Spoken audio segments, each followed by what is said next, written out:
ঘড়ির কাঁটায় সময় তখন রাত 2টো। বাহিরে শিয়ালের ডাক। নয়নবাবু ভাবল বাহিরে একটু হাঁটা চলা করা যাক। বাইরে এসে সে এদিক থেকে ওদিক একই জায়গায় হাঁটতে লাগলো। তার হঠাৎ কি এক মতিভ্রম হলো, তার আর এখানে এক জায়গায় হাঁটতে ভালো লাগছে না। ভাবলো সে একটু দূরে কোথাও হাঁটতে যাওয়া যাক। তার যে কথা সেই কাজ। সে বেরিয়ে পড়ল এক অজানা গন্তব্যের উদ্দেশ্যে। এখন মাঝরাত, তাও নয়নবাবুর মনে এক বিন্দুও ভয় নেই। সে নির্ভয়ে হেঁটে চলেছেন।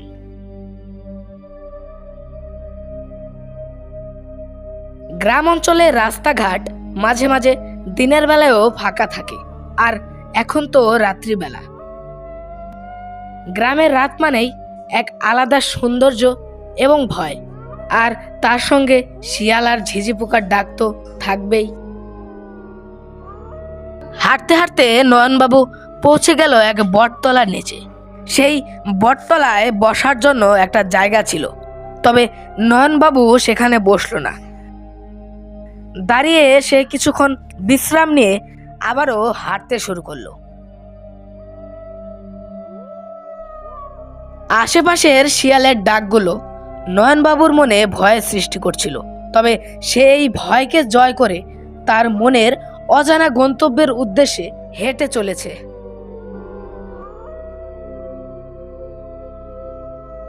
অনেকক্ষণ হাঁটার পর নয়নবাবু এসে দাঁড়ালেন এক পুরনো হাভেলির সামনে। হাভেলিটি দেখে মনে হচ্ছিল এটা অনেক বছর ধরে এভাবে পরিত্যক্ত হয়ে আছে, তবে হাভেলিটির সৌন্দর্যও অনেক। এটার চারপাশে অনেক লাইটও জ্বলছিল। এটা দেখে তার একটু খটকা লাগলো। এরকম পরিত্যক্ত বাড়িতে কেউ আছে নাকি? হাভেলিটি দেখে তার মনে এক মায়া জন্মাতে থাকে। তার মনে হচ্ছিল হাভেলিটির ভিতর থেকে কেউ তাকে রশি দিয়ে টানছে। নয়নবাবু ভয় না পেয়ে হাভেলিটির ভিতরে চলে আসলো। ভিতরের সৌন্দর্যটা বাহিরের চেয়েও আরো অনেক বেশি সুন্দর। এই সৌন্দর্য দেখে তার মনে এক অদ্ভুত মায়া সৃষ্টি হতে থাকে। তার মনে হচ্ছিল সেই হাভেলিতে থেকে যাবে চিরকাল। সে এখন ভাবল হাভেলিটির দালানের ভিতরে যাবে। এরপর নয়নবাবু হাভেলিটির ভিতরে চলে আসলো। হাভেলির ভিতরের সৌন্দর্যটা বাইরের তুলনায় আরো অনেক বেশি। দেয়ালে অনেক সুন্দর রং, তবে কিছু কিছু জায়গায় ফাটল ধরা এবং ময়লা। এই সৌন্দর্য দেখে নয়নবাবু তার মোটা গলায় বলে উঠলেন, বাহ বাহ, অতি সুন্দর, অতি সুন্দর। বাহিরের তুলনায় তো দেখছি ভিতরে অনেক সুন্দর। এই হাভেলিতে আমি আগে কেন আসলাম না? যাক, ভালোই হলো আজ চলে আসলাম। মনে হচ্ছে ভিতরে আরো সুন্দর হবে। এটা দেখে ভিতরেও যেতে হবে আমাকে। এ কথা বলে নয়নবাবু যখন চুপ করে দাঁড়িয়ে রইল, তার কেন যেন মনে হচ্ছিল তার পিছনে কেউ একজন দাঁড়িয়ে আছে, তবে সে পেছন ফিরে কাউকেই দেখতে পেল না। এই দেখে নয়নবাবু বলল, কি ব্যাপার, কেউ আসুন? থাকলে আসুন সামনে, দুজন মিলে ভালোই আড্ডা দিব। না, মনে হচ্ছে তো কেউ নেই এখানে। মনে হচ্ছে এটা আমার মনের ভুল। যাই হোক, আমি একটু ভিতরে গিয়ে দেখে আসি। এই বলে নয়নবাবু এই হাভেলির আরেকটি কক্ষে চলে গেল।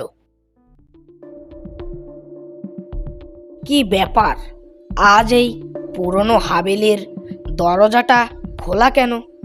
মনে হচ্ছে কোনো বোকা মানুষ এই বাড়ির ভিতরে গিয়েছে। আজকেও মনে হয় কোনো একজন মারা যাবে। ও যাই হোক, আমি আবার বাড়ি যাই, না হলে আমার আবার কি বিপদ হয় কে জানে। নয়নবাবু যখন এই হাভেলির আরেকটি কক্ষে গেল, সে দেখে আরও চমকে গেল। এই কক্ষটি বাকি কক্ষগুলোর চেয়েও অনেক সুন্দর। সেখানে একটি বিছানা রয়েছে, যেন মনে হচ্ছে কোনো নারী এই বিছানাটি গুছিয়ে রেখেছে। তবে এই বাড়িতে কিন্তু একজন লোকও নেই। এই কারণেই মাঝে মাঝে নয়নবাবুর খানিকটা খটকা লাগে। সে এই দেখে বলে উঠল, বাহ, এই হাবিলিটি দেখছি তো অনেক অদ্ভুত। কোনো মানুষজন নেই, তাও এত গোছানো কেন? ব্যাপারটা তো ভীষণ চিন্তার। এই বলে সে চুপ করে দাঁড়িয়ে রইল। হঠাৎই সে একজন মানুষের চিৎকারের আওয়াজ শুনতে পেল। এই শুনে নয়নবাবু খানিকটা চমকে গেলেন। সে বলে উঠল, কি ব্যাপার? হঠাৎই এই কে চিৎকার করলো? যাই তো একবার দেখে আসি। এটি দেখতে সে যখন আরেকটি কক্ষে গেল, সেখানে সে কাউকে দেখতে পেল না। তবে সে দেখতে পেল একটা সিঁড়ি। সিঁড়িটি দেখে বোঝা যাচ্ছিল যে এই হাভেলিটি দোতলায় যাওয়ার রাস্তা এখনো পাকাপোক্ত আছে। এই দেখে সে বলে উঠল, বাহ বাহ, এই হাভেলির দোতলায়ও তো দেখি যাওয়া যাবে। যাই একবার দোতলা গিয়েও ঘুরে আসি। এরপর নয়নবাবু সিঁড়ি দিয়ে দোতলায় উঠে পড়ল। হাভেলির দোতলায় গিয়ে নয়নবাবু হতভম্ব হয়ে গেল। দোতলাটা ঠিক নিচেতলার ঠিক উল্টোটা। নিচেতলার মতো দোতলাটা তেমন বেশি পরিষ্কার নয়, আর কেমন যেন একটা আতঙ্কজনক পরিবেশ দোতলায়। এই দেখে নয়নবাবু বলে উঠল, না, এখন তো আমার ঠিক তেমন বেশি ভালো লাগছে না শরীরটায়। মনে হচ্ছে আমাকে এখন বাড়ি চলে যেতে হবে। থাক, আর একটু এদিক ওদিক ঘুরে বাড়ি চলে যাব। এই বলে নয়নবাবু চুপ করে দাঁড়িয়ে রইল একটা দরজার সামনে। তবে তার মনে হলো এই দরজার ওপারে কেউ একজন রয়েছে। তাই সে ডাক দিয়ে বলল, কেউ আসুন ভিতরে? তাহলে বাইরে বেরিয়ে আসুন, দুজন মিলে ভালোই আড্ডা জমবে। এই বলে নয়নবাবু যখন চুপ করে দাঁড়িয়ে রইল, তখন ধীরে ধীরে হাভেলির পরিবেশটা ভয়ানক হতে থাকে।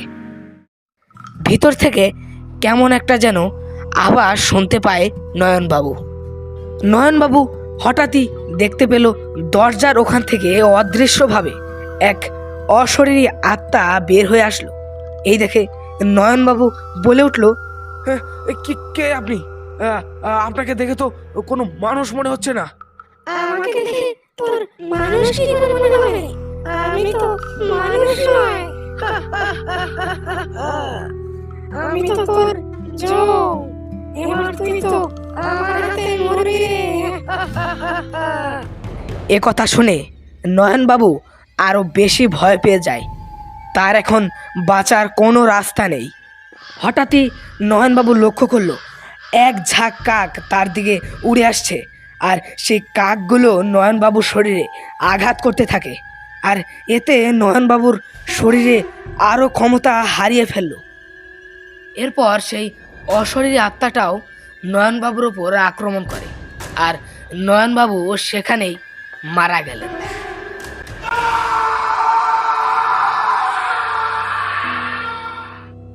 আর আমাদের আজকের গল্প এখানেই শেষ। আমাদের এই গল্পটি যদি আপনাদের ভালো লাগে তাহলে অবশ্যই ভিডিওতে একটি লাইক দিয়ে দিবেন, এবং গল্পটা কেমন লাগলো তা অবশ্যই কমেন্টের মাধ্যমে জানিয়ে দিবেন। আর এরকম ভূতের গল্প প্রতি সপ্তাহে উপভোগ করতে চাইলে আমাদের চ্যানেল ভয়ঙ্কর অ্যানিমেশন সাবস্ক্রাইব করে পাশে থাকুন। ধন্যবাদ।